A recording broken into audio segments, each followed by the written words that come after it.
दोस्तों, क्या सच में बहू के आते ही घर टूट जाता है या असली वजह कुछ और ही होती है?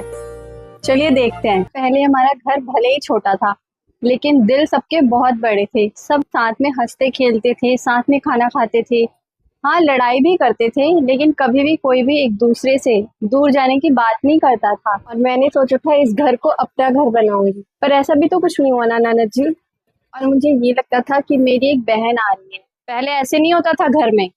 हमें सही नहीं लग रहा है ये। मम्मी जी, मैं तो बस आसान तरीका बता रही थी। अब तो घर के सारे नियम ही बदल रहे हैं। भैया, एक मिनट सुनना। रुक जा, अभी टाइम नहीं है, शाम को बोलियो। पहले तो भैया ऐसे नहीं करते थे। आज भैया के पास मेरे लिए ज़रा सा भी टाइम नहीं है। क्या इन सब का कारण भाभी है? सबको लगता है कि मैं घर तोड़ना चाहती हूँ, लेकिन कोई ये नहीं सोचता कि मैं हर दिन क्या महसूस करती हूँ। इन लोगों के तानों ने मुझे इतना तोड़ दिया है कि कोई शब्द नहीं है मेरे पास।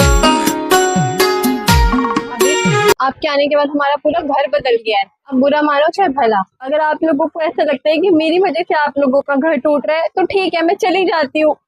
लेकिन जाने से पहले एक सवाल करके जाना चाहूंगी आप सबसे। क्या मेरे यहाँ आने से पहले आप लोगों का कभी कोई झगड़ा नहीं होता था? बेटा, सारी गलती सिर्फ बहू की नहीं थी। हम लोग सब एक दूसरे को कहीं ना कहीं समझना ही नहीं चाहते थे। ये घर हम सबकी नासमझी की वजह से टूट रहा है, ना कि बहू की वजह से। भाभी, मुझे माफ कर दो।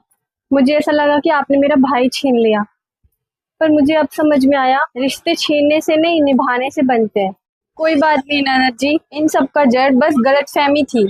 हर घर की कहानी अलग होती है। कहीं पर बहू गलत होती है तो कहीं पर सास, कहीं पर बेटा तो कहीं पर ननद। सारी गलती कभी भी किसी एक इंसान की नहीं होती है। जब लोग एक दूसरे की बात सुनना छोड़ देते हैं, रिश्ते तभी बिखरते हैं। और रिश्ता कभी भी जीतने से नहीं, समझने से बनता है। तो दोस्तों, आपकी नजरों में घर टूटने की सबसे बड़ी वजह क्या है? बहू, बेटा, ननद या फिर गलतफहमियां? कमेंट में अपनी राय जरूर दीजिएगा।